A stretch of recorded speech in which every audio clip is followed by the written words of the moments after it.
Dan Bidondi for TruthRadioShow.com. Today is April 24th of 2014, and usually I do my normal road reports when I'm on the road, but I didn't have to be on the road today, so it's going to be my little desk report. But I just want to talk about a couple of articles that are on Infowars.com, a couple of important news pieces that need to be highlighted. One is you have a senator here from Massachusetts, Senator Ed Markey, who is trying to push through S2219. It's called the Hate Crime Reporting Act of 2014, and it goes along with its companion that's in the House now. It's HR 3878, that basically would give, again, more unwarranted power on federal agencies, more power that they don't need.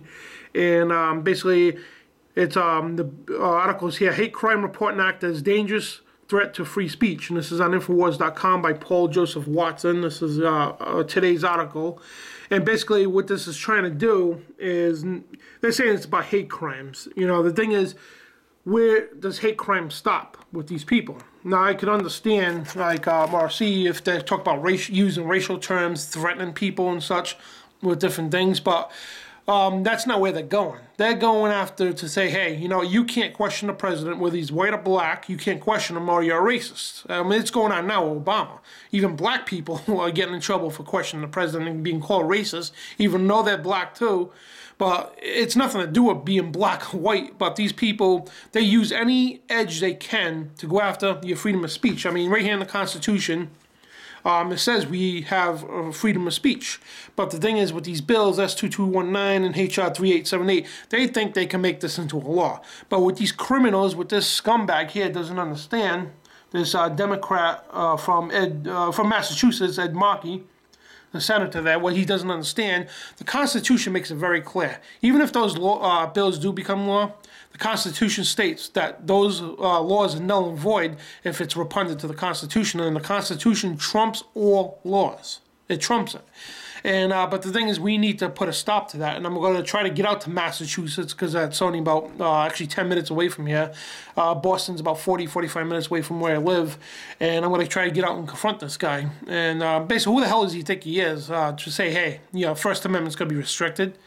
And it's not, again, it's not about racial terms, it's about control. You question the government, you question anything that Obama wants or the next puppet president, whatever, you're going to be charged for a racist hate crime. And that's exactly where they're going. And again, they're going to attack it on the internet as well.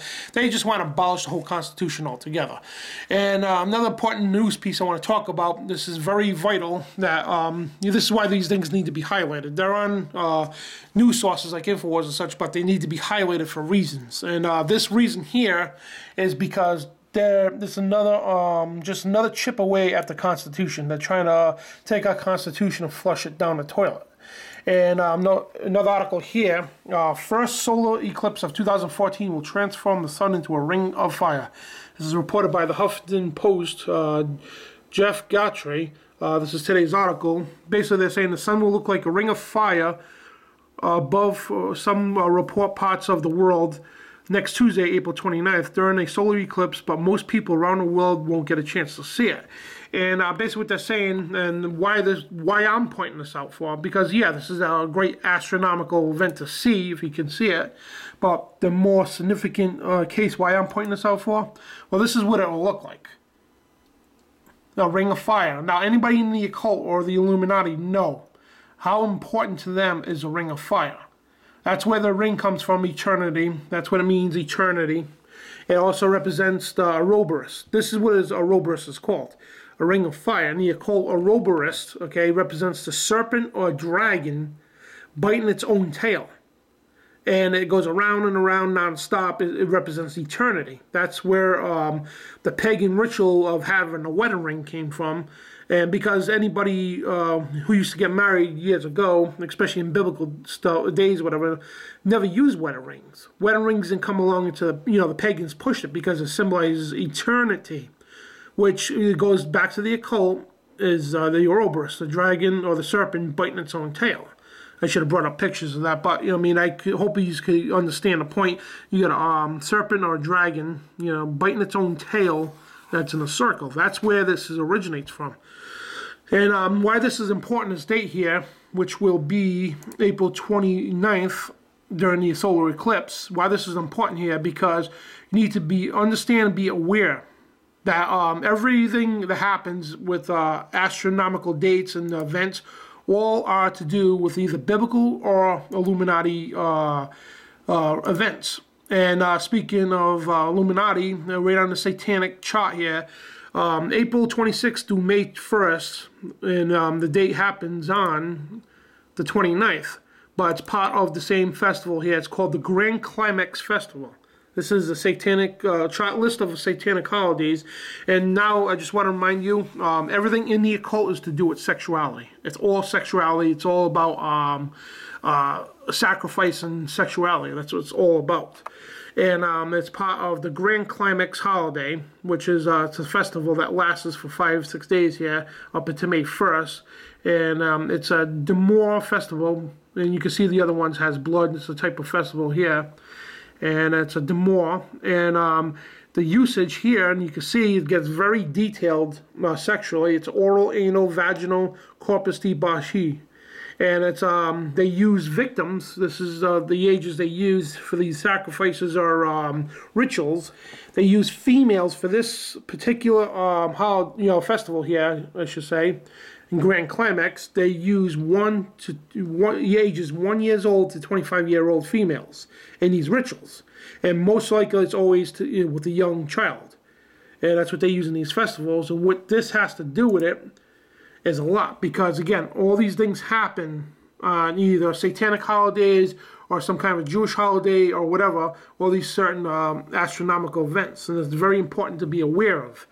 And, basically, to know that, yes, during these 8 days of April 26th to May 1st of the Grand Climax, this stuff here is going to be happening. And rest assured, well, not rest assured, but be assured, when you see this happening here, this very solar event, there's got to be tons of satanic rituals, because not only this falls on a satanic festival, but this is a gigantic solar deity and satanic ritual day. Now, this is going to be happening, and there's going to be a lot of sacrifice, a lot of sexual things being done in these satanic rituals and events. And this is stuff that you need to be aware of. This is Illuminati, Satanism, even high levels of Wiccan, high levels of paganism, because they're all the same. I mean, there's no such thing as a white witch or a good witch. They're all of the same. The lower levels, they tell you it's good, but it's not. It's just an indoctrination tool to get you into the higher levels. And if you don't want to move to the higher levels, you want to stay, so-called good, you're not going to get anywhere. But this is the stuff that you're going to be aware of, because this is what's going on in our planet. And, they just wanted to point these things out. And, definitely tune in to my show, truthradioshow.com. And we're going to be getting our show back on the air. We're just looking right now for a good venue to start with. And we're on 990wbob.com. Again, they're still on a hiatus, and we don't know if we're going to go back there or not, but we're going to definitely look around for a good platform, and we want to be on many platforms as possible. So probably go back to 990 and be on other platforms as well. But eventually, with the help of you people out there, we're going to try to get a whole network going. Not only exposing the news, but stuff in the occult, Illuminati and such. And I just want to highlight once again, I talked about this, people thinking that Cliven Bundy is an Illuminati. He's not. You could contact Mark Dice, Fritz Springmeier, Tex Mars, Doc Marquis, Bill Schnoebelen, Cisco Wheeler, and most of these guys were former Illuminati, and they could tell you, no, he's not an Illuminati. Yes, the name is, but doesn't mean that, because you saying the Bundy name is Illuminati is saying hundreds of thousands of Americans who have the last name Bundy are an Illuminati, which is false. And, just do the research. I mean, somebody in Illuminati is not going to be waking up at 4 in the morning to go tend to cattle. Just get a clue. Learn what the Illuminati is about first before you start making dumb, idiotic accusations. All right, and just do the research. But anyway, this is Dan Bidondi for truthradioshow.com.